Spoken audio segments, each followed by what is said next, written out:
say goodbye to that store-bought Alfredo sauce that's pasty and tasteless and learn how to make this super creamy, rich, and wonderful shrimp fettuccine Alfredo with just a few simple ingredients. Hi, I'm Laura. Welcome back to Dinner and Aside. Today I am sharing my favorite pasta recipe of all times, shrimp fettuccine Alfredo. Now this is a very inauthentic, Americanized version that I unapologetically love. We just eat fettuccine Alfredo a little different in America. Don't get me wrong, I love authentic Italian Alfredo too.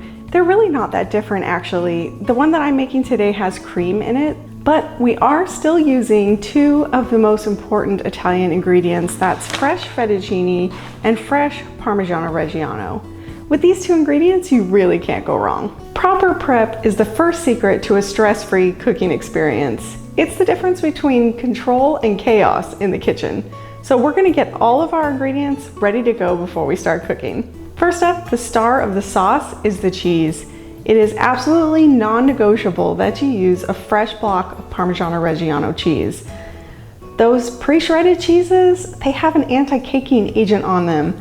These additives are the main reason why your Alfredo sauce probably is not very smooth and might even have a little bit of a grainy texture to it. A fresh cheese is the way to go for sure. Grating it yourself right before you use it ensures the freshest flavor and the best melt. A microplaner is your best friend here, creating fine, fluffy wisps of cheese that melt almost instantly, which is key to avoiding graininess. Next is the shrimp. I recommend using a larger jumbo shrimp, anything from an 8-12, 16-20. Those are going to give you a more meaty bite and they're more forgiving, so they're harder to overcook. Now you can go with fresh shrimp or frozen shrimp. Mine are frozen. Just make sure that you thaw them properly. This usually means putting them in the refrigerator to thaw overnight. The most important prep step for shrimp is to pat them completely dry with paper towels. Moisture is the enemy of a good sear. A wet shrimp will steam in the pan instead of browning. Place your thoroughly dried shrimp in a bowl and season them generously with salt, freshly cracked black pepper, and maybe a pinch of paprika. Toss them well to ensure every shrimp gets coated. Two more things to prep. We've got our pasta. I'm using fresh fettuccine noodles. I like this Rana brand.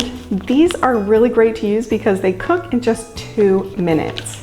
You can also use dried pasta. Make sure that you get a high quality brand. It does make a big difference. And remember, these will take about 10 to 12 minutes to cook. And finally, we have our cream. Don't use milk or half and half for this. This is the basis of our sauce and it needs a high fat content in order to create a stable, rich sauce that doesn't break. So cream is really the only way to go here. And finally, we have some butter, fresh garlic, and some freshly chopped parsley. With all of our ingredients prepped, we're ready to start cooking. Since I'm using fresh pasta that's only going to take a minute or two to cook, I'm going to cook the shrimp first. If you're using dried pasta, you might want to start with that first. Now heat a large skillet over medium-low heat. Add a tablespoon of the butter and a swirl of olive oil. The oil raises the smoke point of the butter, preventing it from burning. Now that our butter is melted up, it's time to cook the shrimp.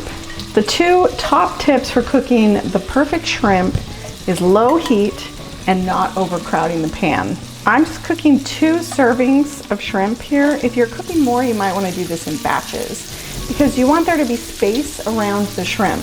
That's going to allow it to cook properly. Let them cook undisturbed for about 60 seconds to 1.5 minutes per side. You're looking for a nice pink color and no longer opaque. If it's starting to sizzle a little too much, turn down the heat. The entire process should take no more than about 3 minutes total. Remove that shrimp from the pan. Don't worry if they seem a little bit underdone. They'll get a final kiss of heat when they return to the sauce later on. When the shrimp are done, don't wipe out the pan. These browned bits and the shrimp juices that are left behind are what's going to give our sauce tons of flavor. This is where the magic happens. With the heat still on medium-low, add another generous pat of butter.